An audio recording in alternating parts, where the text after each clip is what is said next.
This is my second time in Toronto, and it's my second time at this conference. I'm actually missing my own Postman conference to be here, so hopefully you guys talk to me afterwards. Totally worth it. So just to introduce myself, my name is Joyce. I'm a developer advocate at Postman, and I can't quite see you guys, but how many people have heard of Postman? Okay, I see almost everyone, which is great. Thank you, Canada. So Postman, okay, I'm going to be progressing my slides. Okay, so Postman, huge user base, lots and lots of people using it, lots of companies. And part of my job, a very small part of my job, is actually talking at conferences like these, but a bigger part of my job is talking face-to-face, one-on-one with teams, and so I get to find out the hottest stuff that's going on, stuff that people are struggling with. And one of the biggest challenges that teams are facing right now is moving to the cloud. So using cloud services, spinning stuff up on cloud infrastructure, microservices, working with containers. All of this stuff is made possible by APIs, but the more cloud hybrid usage you're adopting, the more exponentially your complexity is increasing. So it gets really complicated. Let's take an example of a simple application stack.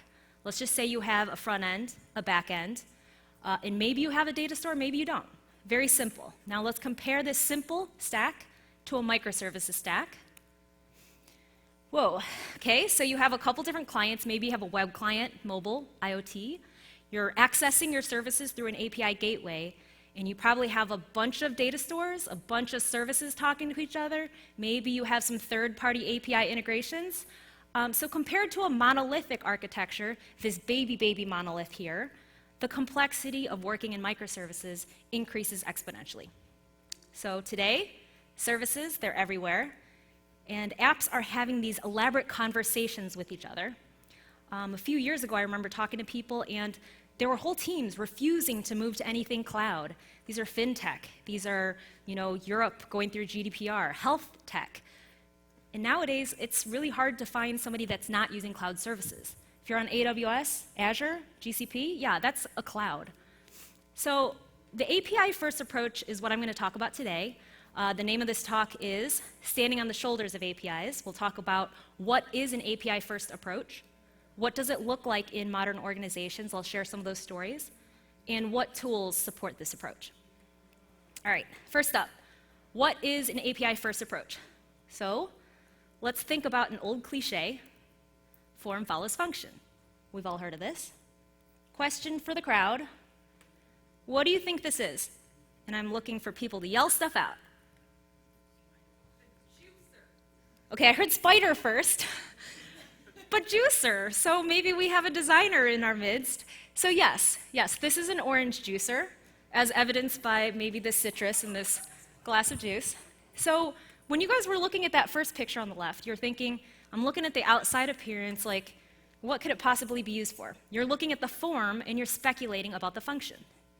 Now, what if I say, excuse me, sir, I love me some Sunday morning mimosas. Could you please make me a juicer? What's it going to look like? This thing? What if I ask you, you know what? I actually have a restaurant, and I need to make a lot of orange juice. What's that going to look like? Probably not this thing. Or what if you have international distribution for orange juice, and you need to make a ginormous juicer? So the point is that the form of the juicer is going to be very different depending on what I say the function should be. So this is form follows function. We know this. The quote was actually from the late 1800s, though. Louis Sullivan, he was an architect. He was talking about designing buildings or physical things. So the physical design of things, form follows function, makes a lot of sense. So the form is the outside surface. It's what users interact with. And the function determines the form. So for physical objects, it makes sense. Now, when you're talking about developing software, we need to back up even more. So API-first development means, surprise, developing the actual API first. So when you add a new feature or you update new functionality, the functionality is first going to be exposed as an API, and then developers are going to build out the rest of that application from that interface. They're going to be the first consumers of your API. So that's API-first development. And when you talk about API-first design, you're taking another step forward a little bit earlier. So plan the functionality before you actually build out the interface, much less the rest of the app. Joyce, what do you mean plan? Of course I plan stuff before I build it. So what functionality will the API have? What data will it expose? What will the developer experience be like? How many of us think about that when we're building out an API? And how will it scale? When we want to expand to other clients, devices, or platforms, how are we going to scale that up? Okay, so we'll come back to this design phase of developing an API, but the purpose of planning your API upfront is to future-proof your API so that you can harden yourself against other consumers, other clients. So once you design and you develop your API, now your app developers can consume it, and other apps that require this functionality can consume it too, independently. So no matter what you're doing, web developer, mobile developer, other app developers can consume this functionality independently. And to be fair, we have a lot of white space on the left there. Your new API probably wasn't the very first API ever born. Your new API is likely consuming other existing APIs. And that's the circle of life. So API first, it's a software development pattern that asks you to design or scope out your APIs before you build the software. Okay, let's compare this with something that we all know and love, code first. This is the traditional code first approach. When you have this type of code first approach, you might start off in your IDE, okay? You're sitting in front of your favorite IDE, you're typing out a few lines of code. Somewhere in the back of my mind, you know, eventually I need to build out an interface, or maybe I pass it off to somebody else and they build out the interface. But you know what? You're focusing on core functionality, and eventually somebody else will figure out the interface. When it comes time to figure out that interface, that API, the core service is already baked. So now it's the functionality of that service that's driving what that interface looks like. And it's not necessarily what your consumers need. So you've seen this before, where the API is essentially shoehorned in after the core functionality is built out. And you can't maybe retrieve the data that you want because access is granted a certain way or the data model is structured a certain way. So once you write your code, you make your commits, you push it to a repo, and you deploy it. Now, thank you very much for deploying this API. Now your independent teams can start consuming it. So you have to wait until the last minute before your testers can test, your writers can write, and even stakeholders can weigh in on, ooh, I actually didn't want that. Can you change it to this? So this waiting around is no good, but that's code first. Now let's compare this with an API first approach. So instead of starting with code, you start with the design, and actually maybe you even start with tests, test-driven development. Maybe you start with mocks. The mock's going to be a prototype of what you want to demonstrate the future functionality of your API to be. Maybe you start with documentation. And you might see where this is going. So with an API first approach, you can actually do agile development. Or even if you don't identify with an agile shop, if you have any kind of rapid iteration, this allows you to rapidly iterate because you're getting feedback earlier in the process, and now you can get more feedback more often. All right, so once everyone agrees on the direction of your API, this design then becomes a contract that everyone can begin building against. So now your testers come in, your documenters come in, or your writers come in, and your devs come in, and everyone can start working in parallel. So yes, it takes a little bit more time upfront to do Orange Box, but it cuts down on the overall development time from tip to tail. And in a world where systems are talking to each other all the time, design your APIs before you implement them. This will save you time in the long run over the course of the entire development lifecycle. All right, but what if I don't wanna? What if I don't want to delay my development? I wanna get started right now. Is it worth it? Why would I even take this extra time? So you know what, API first might not be for you if you have that simple stack, front end, back end, maybe data store. Maybe you're a startup that I need to get my proof of concept out today, otherwise somebody else is gonna eat my lunch. But if you're a little bit more of a mature organization and you're thinking about the future, why would you take the extra time? So spending time to design your API gives you earlier validation. So getting that feedback early and often allows you to adapt to any new information. Oh, new insight, did not know that. Or, oh, our competitors actually did something really cool last week. Let's change our design and our implementation. And this reduces the overall cost of your development because you catch your bugs earlier. All right, taking extra time to design your API gives you a clear abstraction layer. If you show only what's absolutely necessary to anybody that's going to be consuming your API, you have a clear separation of concerns, and in fact, everyone else can ramp up a lot quicker because you don't have to worry about what's inside here. Taking extra time to design your API allows you to decouple your dependencies. This is what I was talking about earlier. Once you have a contract, you don't have to keep thinking back and saying, oh, how should we handle this? You already have an explicit contract. Your work can progress independently of whatever anyone else is doing on your team. Taking extra time to design your API lets you have faster growth. So focusing on the design makes you think about future functionality, not endlessly, but at least give it some thought, and then you can scale to other apps, devices, and platforms. And lastly, taking extra time to design your API gives you freedom from constraints. If you're an architect, if you're architecting this API, now you're constrained only by the data model and the business logic. You don't have to worry about any legacy constraints. All right, so there's a bunch of reasons why I just went through them all, why taking a little bit of extra time at the very beginning of the development lifecycle will save you more time in the long run. All right, so in a nutshell, code first. You have jobs like testing, documentation, providing feedback. All of that, you have to wait for development to finish first. So that's a synchronous flow, and it's what's used in traditional waterfall development. That's fine, but if you want to work a little bit faster, with API first, you decouple your dependencies so you can work in parallel.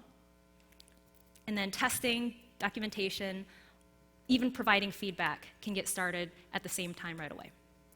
And it allows you to be a little bit more agile. So I'm going to end this section with the relevant XKCD. All right, I'm going to read this because I'm guessing the people sat over there before. So this is a change log, changes in version 10.17. The CPU no longer overheats when you hold down spacebar. Comments, longtime user 4 writes in, this update broke my workflow. My control key is hard to reach, so I hold spacebar instead, and I configured Emacs to interpret rapid temperature rise as control. Admin replies, that's horrifying. Longtime user 4 writes, look, my setup works for me, just add an option to re-enable spacebar heating. And XKCD's caption is, every change breaks someone's workflow. So this little vignette here, we understand, but somebody much smarter came up with this. With large-scale systems, it's hard to separate the interface from your implementation. Does anybody know who this smarty was? I'm going to yell it out, give you a t-shirt. Oh, maybe I'll give you a t-shirt anyways. So who came up with this, besides XKCD, is Hyrum Wright. So Hyrum's law says, with a sufficient number of users of an API, it doesn't matter what you promise in the contract. All observable behaviors in your system, even if you didn't intend it, will be depended on by somebody.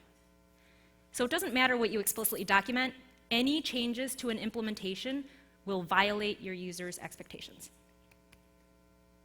TLDR, XKCD said, every change breaks someone's workflow. Okay, so now we know what API first means and some of the benefits. Let's take a look at what does API first look like in modern orgs. So first, are there any API first companies? Yes, the answer is yes. So there's companies like Algolia. Algolia has search as a service. Twilio, everyone knows Twilio, it's communications as a service. They're API only companies, not even just API first, they're API only. There's no real front end to speak of with these companies. They offer their services through an API. You consume them via API. So Postman CTO, Ankit Sopti, actually calls this API is a product. This is not a real thing. Please don't start saying it. But if you wanted to, it would be #app. Okay? API is a product. And I don't know if you can read this tweet here, but he said, treating an API as a product requires the API design to precede code and to focus on developer experience, even for private APIs, not to mention public APIs, private APIs. So one well-known example of such a company is, as we mentioned before, Twilio. So Ron that's supposed to be Ron Huddleston of Twilio, said Twilio's unique API-first cloud platform is tailor-made to support an ecosystem of partners that are differentiated by the innovations they deliver for their customers. So it's an API-first communications platform. Not only do they offer their services to paying customers via API, their teams are actually structured in a way that really reflects APIs. So their teams are independently constructed so that they communicate independently, just like APIs. So Twilio started off, back in the day, not even that long ago, but started off as an API-first company. But not everyone is so lucky. So Stephanie Shermer of Etsy has famously talked about this. All of the code that was built for the website then had to be rebuilt in our API to be used by our iOS and Android apps. When Etsy first came about, they developed their code base. Who knew that there would be mobile apps? Well, now we got to redo it. So Etsy famously switched to an API approach after they had to implement all of their code and logic twice. And perhaps one of the most famous API-first companies is, who saw my slides? So Ben Christensen of Netflix said a ton of stuff about API first. I won't read that all, but they're another company that organizes their engineering teams similar to Twilio with independent APIs. They know that this is how their teams communicate. Let's decouple everything so that one team is not blocking another team. Okay, so we started this section off by talking about API as a product. Hashtag app. Awesome, thank you. Okay, so even if you're not a Twilio or a Netflix, a lot of engineering teams today have a separate group, an API group. They treat it as a product or a separate platform, or we actually have API engineers, right? Somebody whose specialized function is to build new APIs and maintain how they scale. All right, so we can't talk about API first without also talking about tools and workflow. So Postman is a developer tool. And I will show you a little bit about Postman, but I'm not going to focus too much on that overall. So let's just get a little bit tactical. So what tools support API first? All right. I'm going to start off with a basic question that should have been asked at the beginning of this talk. What is an API? That's always my first answer. What else do you say to your friends that are like, what do you do? Website for websites? I haven't heard that. Data? Everyone's afraid to say something else besides application programming interface. I get it. Okay, so what is an API? When you're talking about APIs, sometimes you're talking about the interface, right? It has the word interface in there. It's the actual interface that I'm using to potentially do something else. Sometimes they're talking about the implementation. They're talking about the code behind the interface. What is the logic what is the value that's being delivered here? And sometimes they're talking about the instance. So an API or code is nothing unless you deploy it and it's hosted somewhere and it's actually serving the value. So let's start off by talking about, well, there's a lot of steps on this one, sorry. Talking about roles. Okay. When you're talking about APIs, you have producer, who builds and serves an API, and you have a consumer who uses that API for whatever it is that they're doing. These producers and consumers work across a variety of scopes, and you have private scopes, so you have private APIs like for internal microservices or just internal stuff that you're serving up. You have partner APIs, so say you're working with a client and you have it under lock and key, but you're providing services to a client. And you have public APIs, like GitHub's public API, so you can do stuff with their service. And as you progress across these scopes, the number of potential consumers increases. And to represent your API, a provider will use, I didn't think anyone would guess this, but to represent your API, providers use a schema. How many people use a schema? This is actually really interesting to me. 1, 6. Okay, that's not unusual, actually. So schemas are still kind of new, and it's at the very, very large companies that have a ton of APIs that they're like, guys, we got to do something to keep this all in check. So a schema is a representation or a model of your API. Some of these look familiar though, okay? Open API. Of those 6 people with your hands up, anybody use Open API? Swagger, yep. V1, V2, V3, 3 people. This is how I do my research so that I could give my next talk, because everyone's talking about Open API, but how many people are actually using it today?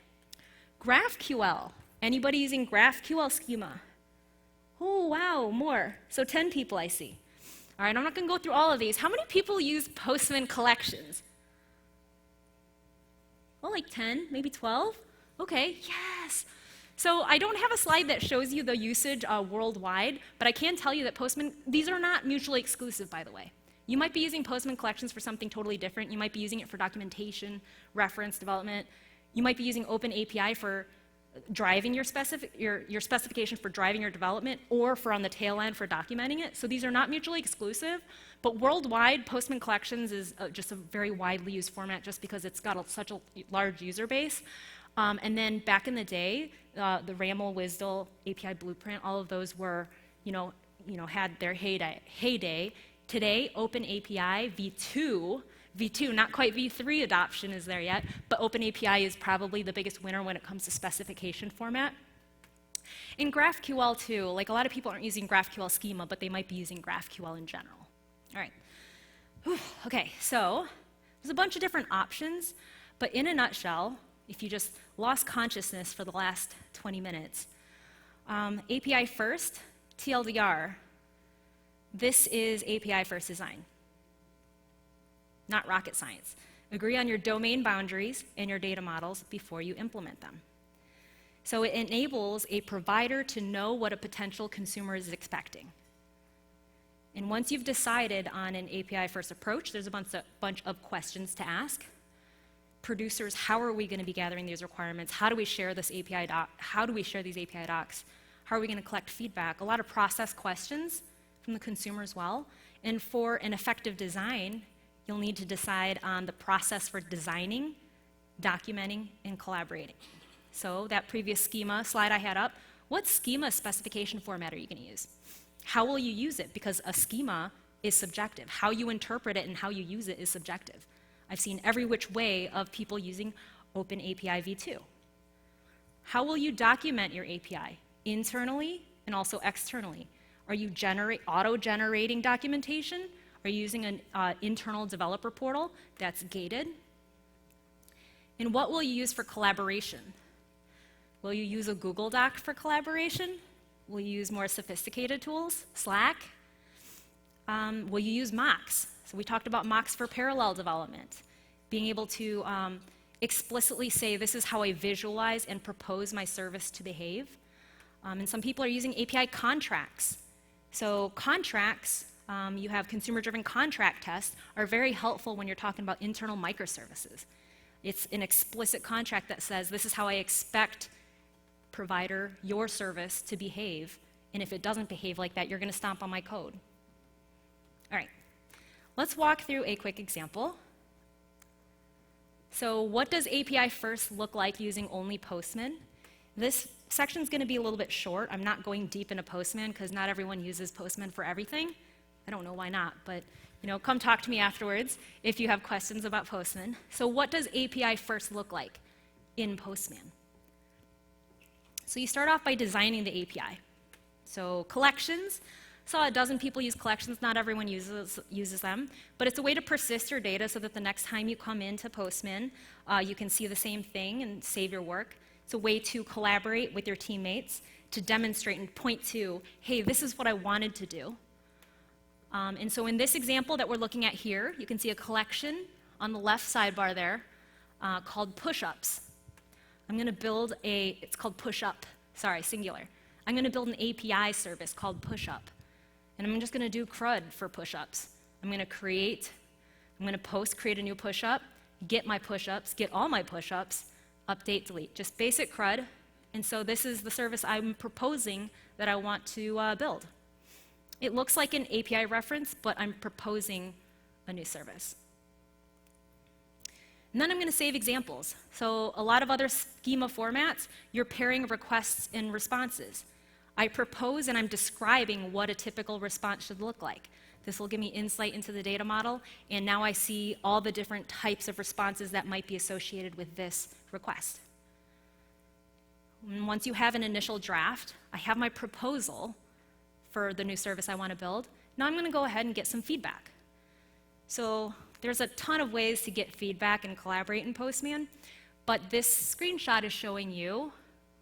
I made a joke about Google Docs earlier, but I think it's a really good analogy that a lot of people get. When you're in a Google Doc and somebody else is making a change, you're like, "Hi, Andy, I can see you," that kind of thing. So it is real-time collaboration, and when you share a collection in Postman with your team members, the default is that they can read it, right? That's great, they can read it, but if you want them to collaborate on it, then you just give them edit capabilities. So it is like a Google Doc, but for your APIs.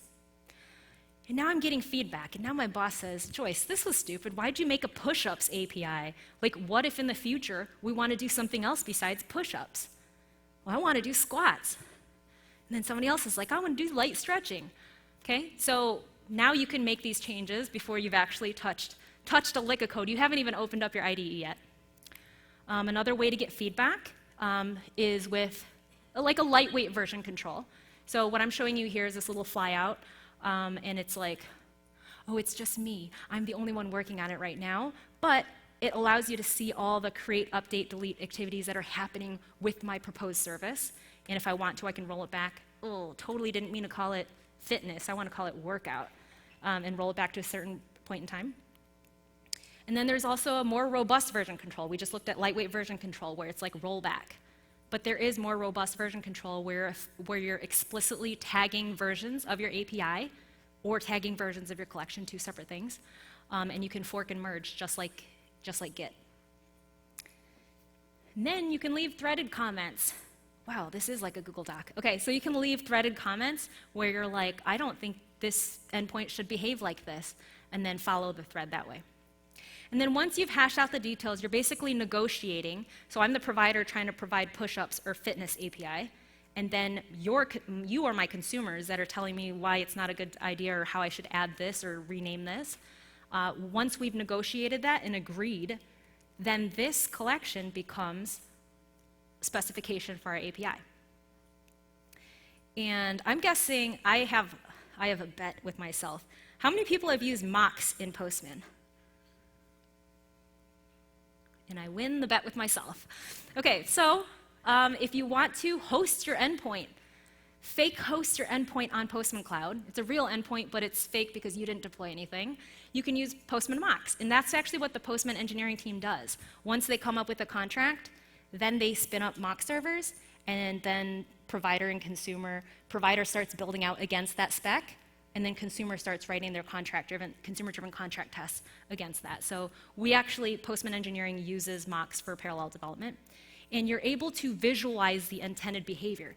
Say your boss doesn't have an IDE, they don't have Postman, how are they going to see your proposed service? They can then plug it in and hit a mock endpoint and visualize the intended behavior.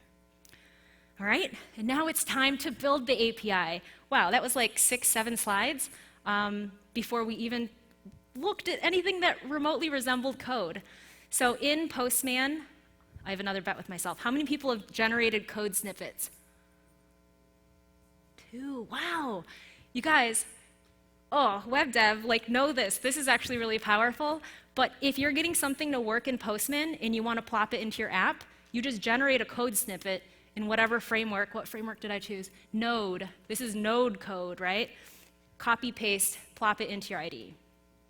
All right, so this is what API first can look like in Postman, using only Postman, but likely you're not in a box and you're like, "I can only use Postman rocking back and forth." No.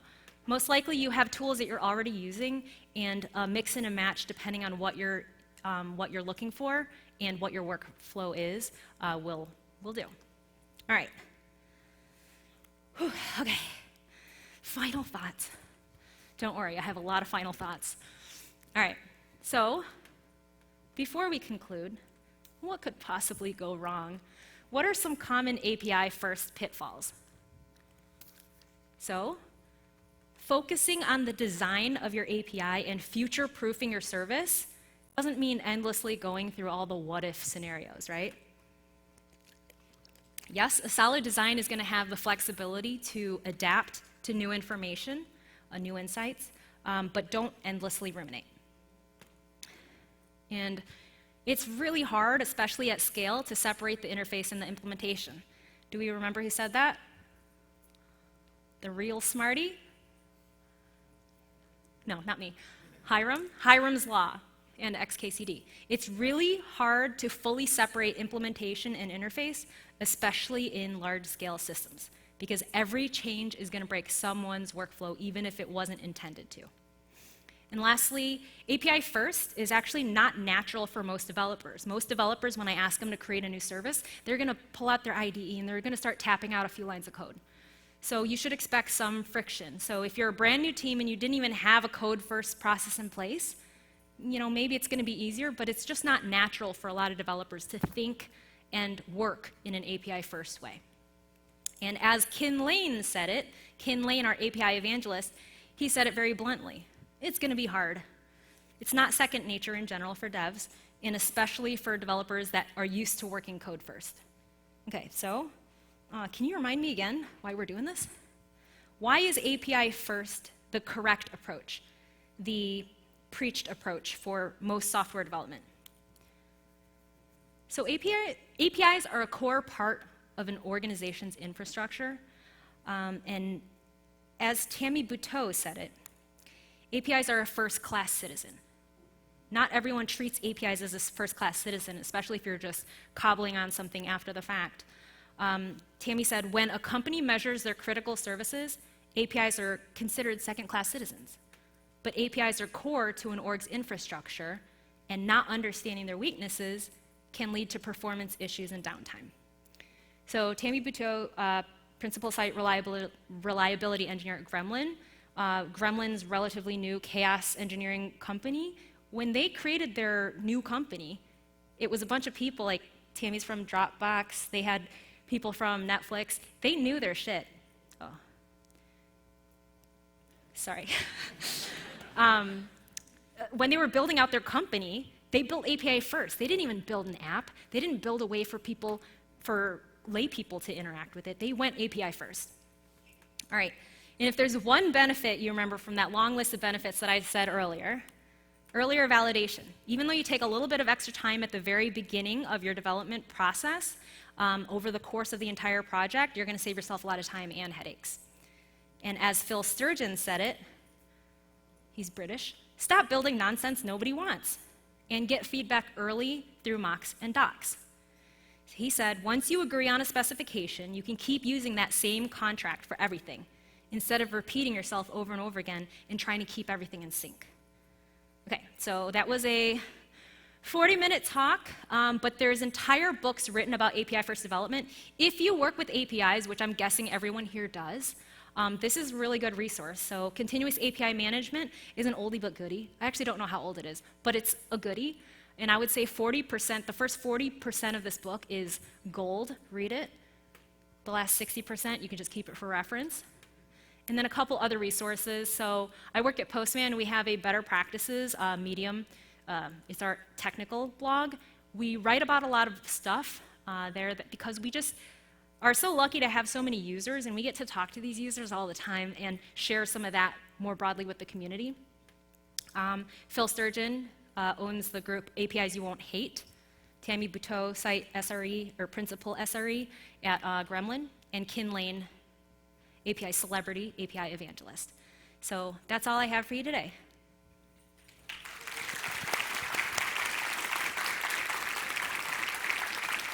What do you normally do? Questions? I can't see anything. I see a hand back there.